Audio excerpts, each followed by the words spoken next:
Bonjour à tous, bienvenue dans cette nouvelle vidéo sur ma chaîne YouTube et on se retrouve aujourd'hui pour la review de l'épisode 5 du Prime numéro 5 de Star Academy. Un Prime, je vais le dire tout de suite, que j'ai trouvé particulièrement long. Je l'ai trouvé interminable, il a fini à plus de minuit pour savoir l'éliminer, en sachant qu'après il y a un after et tout hein. Mais j'estime que le Prime déjà, il devrait pas finir à plus de 23h15, 23h30. Plus tard que ça, c'est beaucoup trop long. Là, minuit, il y avait au moins, je pense, une demi-heure de trop, si c'était 45 minutes de trop sur ce Prime. Je sais pas où on a perdu autant de temps. C'est très difficile à estimer, parce que j'ai l'impression qu'on a mis beaucoup de chansons, malgré tout. Mais est-ce qu'ils n'ont pas voulu trop en faire? Parce qu'en fait, il y avait énormément d'artistes, plus les différents hommages à Grégory Le Marchal. Et donc, ça faisait quand même une émission assez lourde, j'ai trouvé. Et les portraits, plus les hommages toujours à Grégory, plus etc. Je pense que ça faisait trop pour un seul épisode. Il fallait certainement inviter peut-être une célébrité de moins, peut-être. J'en sais rien. Enfin, en tout cas, je trouve que là, il y avait trop. Voilà, ils ont voulu trop en mettre, mais bon, c'est comme ça. Ensuite, je pense qu'il faut qu'on en parle, parce que j'en ai parlé, je pense, les dernières semaines, mais je pense que j'ai pas assez insisté là-dessus. Sur la première chaîne d'Europe, qui ait autant de problèmes de son et de micro, c'est terrifiant. D'ailleurs, il y a un moment où Nikos demande à faire venir un ingénieur du son. J'étais surpris et sur le cul de savoir qu'ils en avaient un. J'étais surpris, vraiment. Waouh, ils ont un ingénieur du son. Waouh, ils bossent vraiment. Vous êtes certain de ça? Parce que il n'y a pas un micro hier soir qui était bien calé. T'as l'impression que, je dirais que peut-être la seule qui avait un micro qui marchait à peu près, c'était peut-être Enola. Je crois qu'il y a eu un passage plutôt sympa, mais la plupart, les micros, c'est une catastrophe. Va falloir bosser les mecs, hein. Va falloir se réveiller un peu, parce que c'est pas possible que sur la première chaîne d'Europe, avec les moyens que vous avez, que vous ayez un son aussi dégueulasse. Il y en a la moitié, on entend pas ou peu, on entend mal. Ils sont mal calés, c'est pas bon. À un moment donné, il va falloir se réveiller, TF1. C'est pas la première fois que ça arrive. Et j'ai l'impression que c'était encore pire cette semaine. Dites-moi dans les commentaires si ça vous a gêné. Mais là, il y a un moment, il faut réagir. Vous ne pouvez pas continuer avec une qualité audio aussi médiocre. C'est pas possible. Bon. Alors, évidemment, l'hommage à Grégory Le Marchal était prévu. Voilà, donc on savait tous qu'ils allaient chanter plusieurs de ses chansons de son répertoire. Ils ont commencé avec Écrit l'Histoire, qui est certainement son titre le plus connu, avec Patrick Fiori. J'ai trouvé que celui qui s'en était le mieux sorti dans les prestations de ce soir, étonnamment, parce que c'est quelqu'un que j'avais peu remarqué jusque-là, mais je vais vous le répéter plusieurs fois ce soir, c'est Louis. Louis, il a été très bon hier soir. Très bon. Et pourtant, voilà, je suis pas fan de Louis. Je vous parlerai bien plus de mes deux chouchous. Mais là, Louis, j'ai rien à dire. Il a été très bon sur toutes les chansons qu'on lui a fait faire. Il a été excellent. Vraiment, gros progrès de Louis. Je sais pas si ça va suffire pour se glisser dans le dernier carré. Je sais pas. Mais en tout cas, il a clairement progressé. Et c'est pas un hasard s'il est premier du classement avec les examinateurs. Parce que franchement, il surperforme en ce moment. Alors, il faut qu'on lui donne des bonnes chansons. Je pense aussi que ça aide. Hein. Mais clairement, il a cartonné hier soir. Il était très bon. Évidemment, donc il y a la famille qui arrive. Et là, Nikos donc les interviewe et leur dit que ce soir, on peut donner pour l'association Grégory Le Marchal. Et là, je tombe de ma chaise en découvrant que TF1 ne donne rien. Il demande aux gens de donner, mais TF1 n'a rien donné. Il n'y a même pas, je sais pas, ils auraient pu donner 10 000 € ou... Enfin, je veux dire, on sait très bien qu'une pub sur TF1, ça vaut une fortune. 10 000 €, c'est rien du tout. C'est que dalle. C'est que dalle. Pour un prime de TF1, c'est vraiment ridicule. Mais je m'attendais à qu'à la fin du prime, on les voit avec TF qui leur disent, bah nous, on donne pour TF1 sur l'ensemble des publicités de ce soir, ou j'en sais rien, 10 000 €, ou j'en sais rien, j'allais pas dire 100 000 € parce que c'est beaucoup, mais enfin voilà une somme, même juste le geste. Non, c'est les Français pauvres qui voilà, n'ont plus de thunes à cause de l'inflation, à cause de la guerre en Ukraine, à cause de tout ce qui s'ensuit. C'est à vous de donner pour l'association. Et bien sûr, je vous encourage évidemment à donner pour toutes les associations que vous voulez soutenir. Moi, je donne à la SPA tous les ans, voilà, etc. Mais ça, c'est moi que ça regarde. Mais c'est moi que ça regarde, voilà, c'est mon problème. Je peux pas donner à toutes les associations, donc voilà, je donne à la SPA. Voilà, c'est mes convictions, c'est mes causes à moi. Elles me parlent plus que d'autres convictions, et donc voilà. Je peux pas soutenir toutes les associations du monde, mais en tout cas, ceux qui ont donné, bravo à vous. Ceci étant, je vais quand même le dire, TF1, vous devriez montrer l'exemple et donner aussi. Ça devrait, voilà. Vous pouvez pas compter uniquement sur les Français, c'est pas possible. Voilà, il y a un moment, sortez un peu... Enfin, franchement, quoi. C'est... Au moins que vous disiez, je sais pas, un spot de pub ce soir, tous les revenus seront donnés comme ils font au Téléthon, d'ailleurs. Enfin, je veux dire, c'est étonnant, quand même, de rien donner. C'est quand même étonnant. Enfin, bon. Incroyable. Pour le classement, pour information, c'est Chris 2ème. Alors, vu que je suis pas trop les quotidiennes, je suis un peu désaxé. Mais alors, si ça paraît logique que Chris soit 2ème du classement... Pardon. Incroyable. Genre Chris, il est 2ème du classement. Je tombe de ma chaise. Et Léa, elle est 3ème. C'est-à-dire qu'il n'y a pas Enola ni Anisha dans le top 3, ça me paraît complètement incroyable. Je tombe de ma chaise en l'entendant, mais bon, écoutez, il doit se passer des choses incroyables dans les quotidiennes pour qu'on en arrive à un résultat pareil, parce que Louis, je comprends, je vous l'ai dit, ça se justifie par rapport aux performances, mais là, Chris, je l'ai trouvé bon hein, hier soir, attention, hein, il n'était pas mauvais, mais il va chercher vraiment Enola, quoi, quel univers parallèle. Et c'est celui dans lequel je vis, c'est incroyable. Bon, ensuite, Louis arrive pour chanter avec Zazie, sur la chanson que je préfère de Zazie, Je suis un homme, et exceptionnel, il a fait une super performance, il est excellent hier soir. Mais hier soir, de toute façon, toutes les chansons étaient bonnes pour lui, et en plus, il a été excellent. Et avec Zazie, bah alors là, je veux dire, c'est une chanson parfaite, quand on veut chanter, c'est une chanson parfaite. Elle a un rythme tranquille, tu peux poser ta voix, tu peux vraiment marquer ton truc, elle est magnifique, et il s'en est super bien sorti. Ensuite, tous les nominés se mettent à chanter sur L'Envie de Johnny Hallyday. C'est une chanson qui est extrêmement difficile, il faut une puissance vocale, etc. Évidemment, Anisha a éteint la concurrence. C'est une évidence. C'est même pas une question d'objectivité, elle a éteint la concurrence. Alors pas de bol pour eux en plus, c'est qu'Anisha, elle commence. Je trouve que ça a été violent pour Tiana derrière, parce que quand t'enchaînes Anisha et que t'enchaînes Tiana derrière, qui a bien chanté, mais en comparaison d'Anisha, évidemment, elle faisait pas un pli. Mais elle a pas mal chanté. Faut pas dire ça. C'est juste que c'est pas une chanson qui est faite pour elle. C'est pas une chanson pour elle. C'était une chanson pour Anisha. Anisha, elle a une puissance vocale, elle dégage un truc. Voilà, je veux dire, c'est fou. Après, maintenant, je vais le dire quand même très clairement, si vous voulez voir quelqu'un qui fait une reprise de cette chanson, allez voir Jean-Baptiste Guégan, ce qui nous avait fait un incroyable talent dans les auditions, où là, il nous avait mis les frissons comme jamais. Depuis, moi, c'est vrai que j'arrive plus à avoir une prestation sur cette chanson d'un niveau qui serait ne serait-ce que approchant de ce niveau-là. Je veux dire, Jean-Baptiste Guégan, il avait cassé le game. Et il avait fait ça en audition, hein. Même pas en finale. Hein. En audition, comme ça, il nous avait offert ça. C'était sublime. Et là, Anisha, elle a fait une très belle perf. Et Stan, je l'ai trouvé en dessous, mais comme je dis, je pense que c'est pas une chanson pour lui non plus. Voilà, c'est comme je vous l'ai dit, hein, du Johnny, c'est pas offert à tout le monde. Hein, voilà, faut y aller sur du Johnny. Faut avoir quand même du coffre. Et Anisha là-dessus, elle était meilleure. Et après, bon, il y a Julien. Et Julien, lui, c'est même pas une question de chanson. C'est une question que il y a pas mis de conviction. Il y a rien mis dans sa chanson. Et on voyait qu'il avait abandonné. Alors, ce qu'on appelle un abandon, je vais vous expliquer parce que plus loin, il n'a pas abandonné plus loin, d'accord? Parce qu'en fait, il a voulu passer un bon moment avec l'artiste avec lequel il chantait. Et il le précise dans la maison et tout, il dit « je suis super content de faire cette prestation, etc. » Et je pense qu'il le pensait sincèrement et qu'il a kiffé chanter dans les coulisses, etc. Ok, malgré tout, déjà la chanson en plus, elle sera très difficile, je vous en parlerai plus loin. Mais là, on voyait qu'il avait abandonné. Ça se voyait, si jamais, je sais qu'il y a beaucoup de fans de Julien qui voulaient absolument le sauver, etc. Mais là, il a abandonné Julien. C'est même pas le public qui le sauve, c'est lui qui a abandonné. Il nous a fait un signe. Il y avait un moment, il avait le regard, il était vide, complet.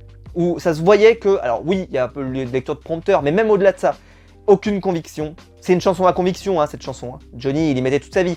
Là, il n'y a rien du tout.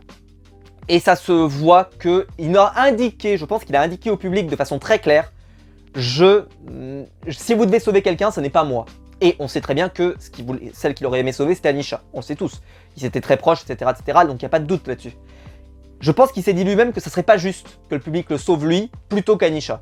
Et que, je pense qu'aussi, il avait un petit instinct, c'est de se dire que si jamais on le sauvait lui, Anisha partait.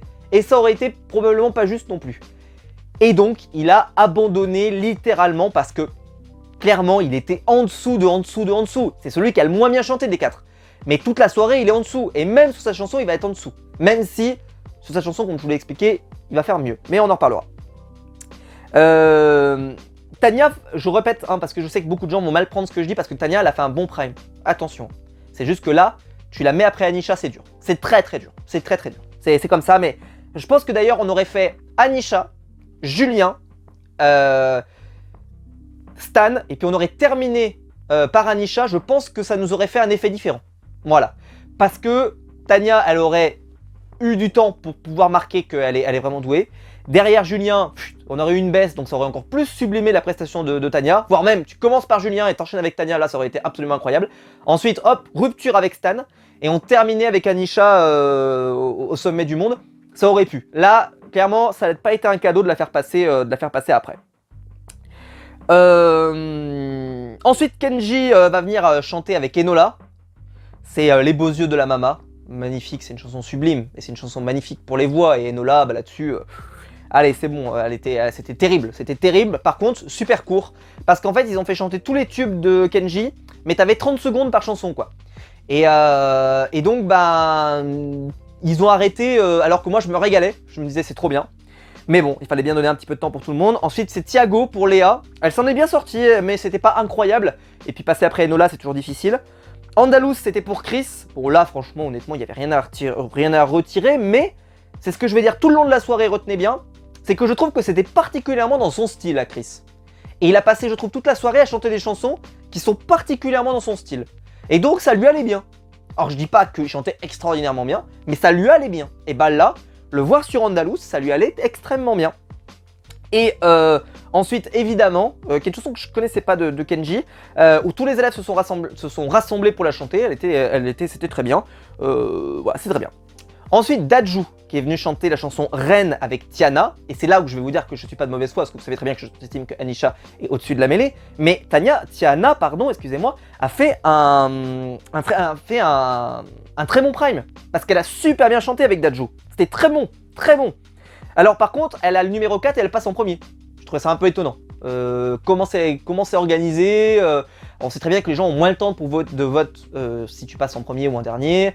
Alors je sais, hein, on peut voter toute la semaine dans l'absolu, mais voilà, il y a des gens qui votent que le soir même, hein, donc bon, c'est comme ça.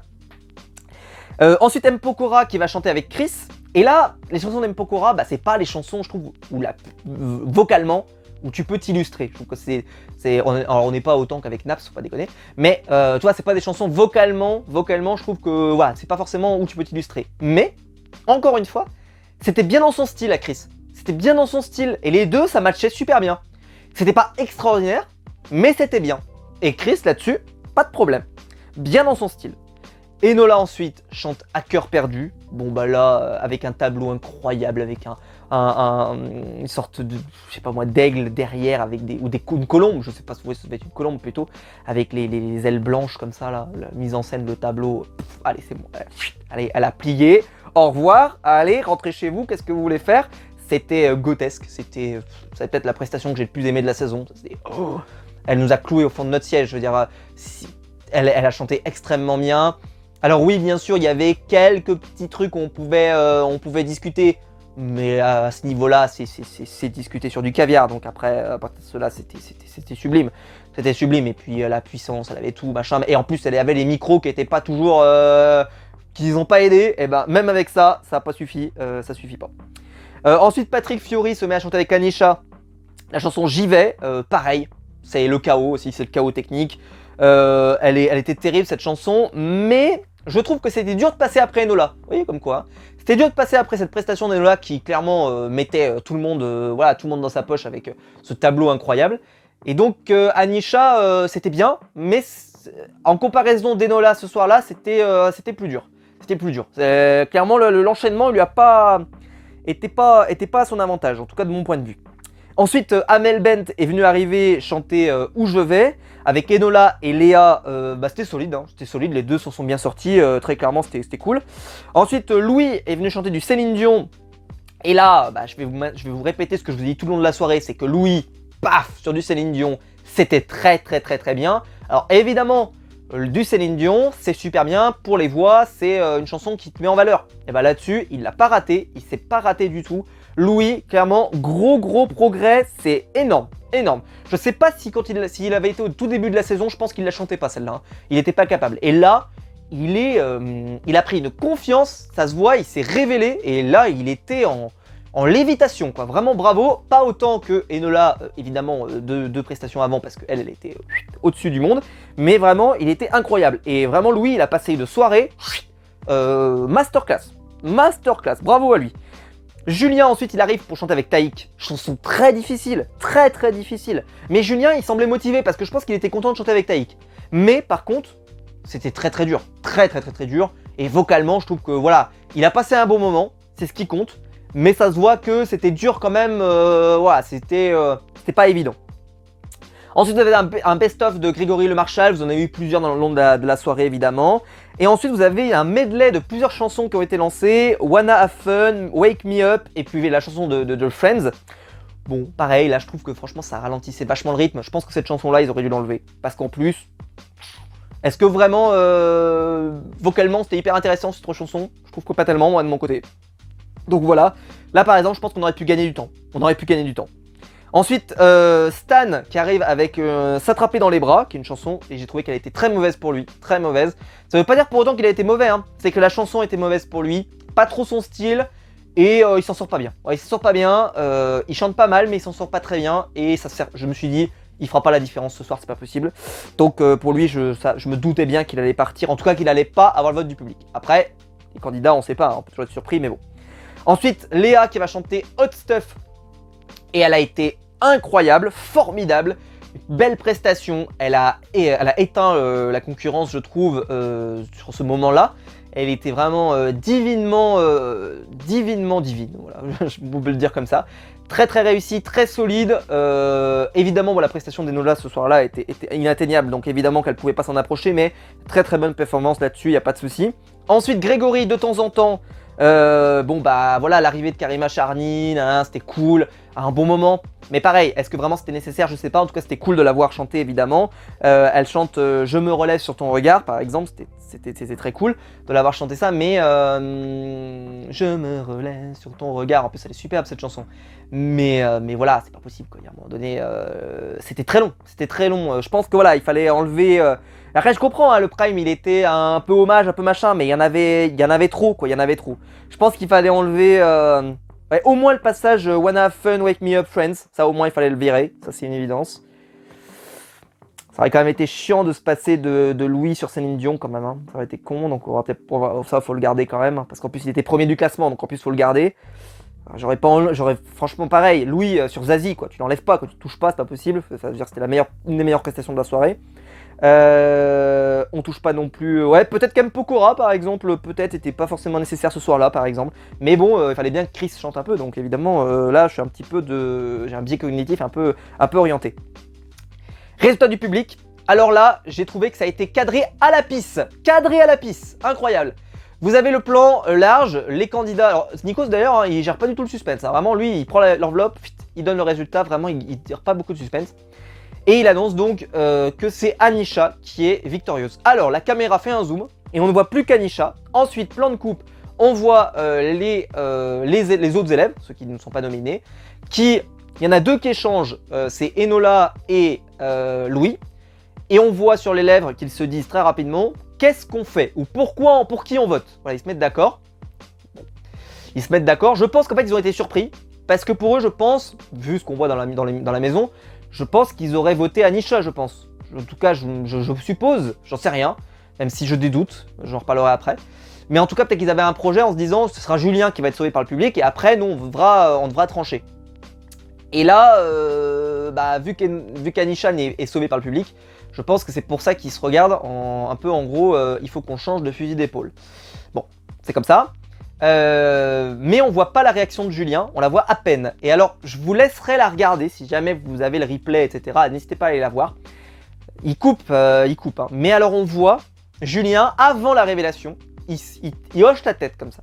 Comme si lui-même savait que le public va pas le sauver. Et quand Anisha, il annonce le prénom Anisha, il continue de valider par sa tête On le voit juste, c'est hyper furtif, hein, vraiment, alors là, faut vraiment le vouloir. Il hoche la tête comme s'il disait « Oui, vous avez bien fait ». Et il n'y a pas de doute, le public a bien fait, ils ont sauvé la meilleure, évidemment, et bravo à eux.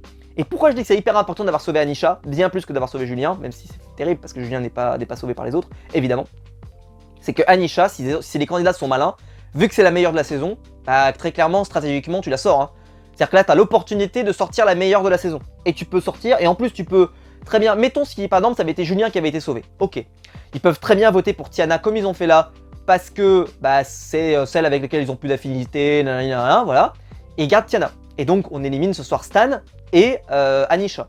Donc, si le public voulait garder Anisha, il n'y avait pas de doute, il fallait absolument voter pour elle en premier. C'est sûr, par contre, ça condamnait Julien automatiquement parce que les candidats n'ont pas voté pour Julien. Je sais qu'il y en a qui ont été hyper déçus, que Enola ou Jean ou Louis, pardon, ne votent pas pour lui. Moi, je trouve que c'est juste, c'est justifié. Parce que on sent qu'il l'aime bien, hein. Il n'y a pas de problème. Hein. C'est pas une question de l'aimer ou pas l'aimer, c'est qu'il y a une question, il y a un moment, voilà. Même eux, ils savent se dire aussi de on voit les autres, ils vivent avec eux. Et ils savent reconnaître que qui se donne à 200% et qui ne s'est pas donné à 200%. Et puis le sentiment d'abandon qu'on sentait et que j'ai vu, eux aussi ils le voient. Ils sont pas aveugles. Ils sont pas aveugles. Ils comprennent les signaux qui disent on arrête là. Et même si il y a eu l'interview de Julien avec le directeur où il dit non mais j'ai pas abandonné, même si parce que le directeur lui le dit, hein, lui dit franchement quand on te voit, c'est comme si tu nous avais dit nominez-moi, nominez-moi.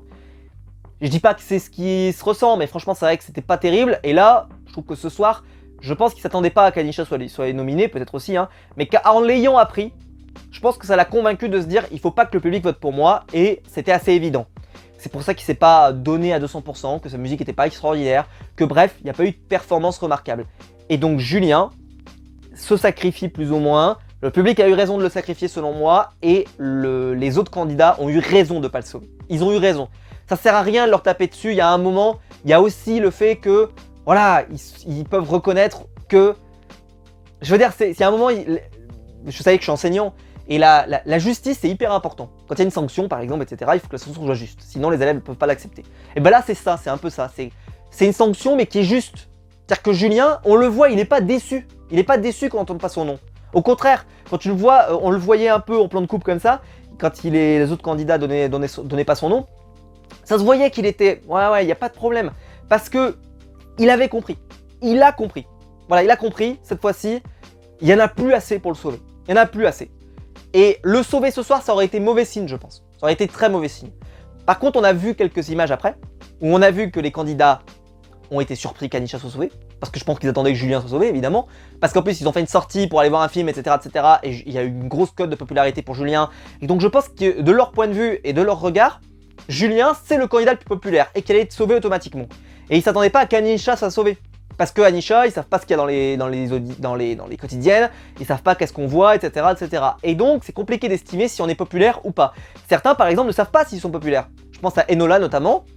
On sent qu'elle ne sait pas si elle est appréciée ou pas appréciée. Elle ne peut pas le savoir. Et ça, bah forcément, ça lui met un doute. Un doute maintenant, en plus. Anisha, vu que maintenant elle a été sauvée, elle sait, et les candidats savent, qu'elle est populaire et que ça va pas être facile de la sortir. En plus. Donc je pense que ça va être très intéressant. Surtout que la semaine prochaine, on a appris comment vont se dérouler les éliminations. Voilà. Où le jury va sauver une personne. Il y aura ensuite, tous les autres seront nominés. Et le public va pouvoir sauver une autre personne, etc. etc. Et après, on n'aura que 4 finalistes. Donc je ne sais pas trop comment ça va se passer pour les choix. Est-ce que certains candidats vont sauver certaines personnes, etc. Ça, on attend encore un petit peu. Mais en tout cas, il y aura bien 4 finalistes. Et on s'approche donc de la fin de l'émission. En tout cas, moi, j'ai malheureusement pas autant kiffé que prévu ce Prime. Je l'ai trouvé trop long. Mais il y a eu du progrès, évidemment. Et je pense qu'il a voulu trop en faire ce Prime. Ouais, il a voulu trop en faire. Mais, parce que je le dis quand même, c'était quand même très solide. Et je pense que Enola et Anisha... Et Louis est pas mal, hein, Louis est pas mal. Mais Enola et Anisha, c'est clairement la finale de rêve, quoi. Je veux dire, c'est le duel final, c'est le duel qu'on veut voir. Enfin, en tout cas, moi, je pense que c'est le duel qu'il faut qu'on ait. Parce qu'elles sont au-dessus quand même, je trouve.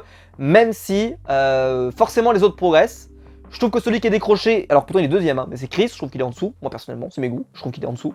Léa, je sais qu'il y a beaucoup de gens qui l'apprécient, de plus en plus. Donc, à voir ce que ça va donner.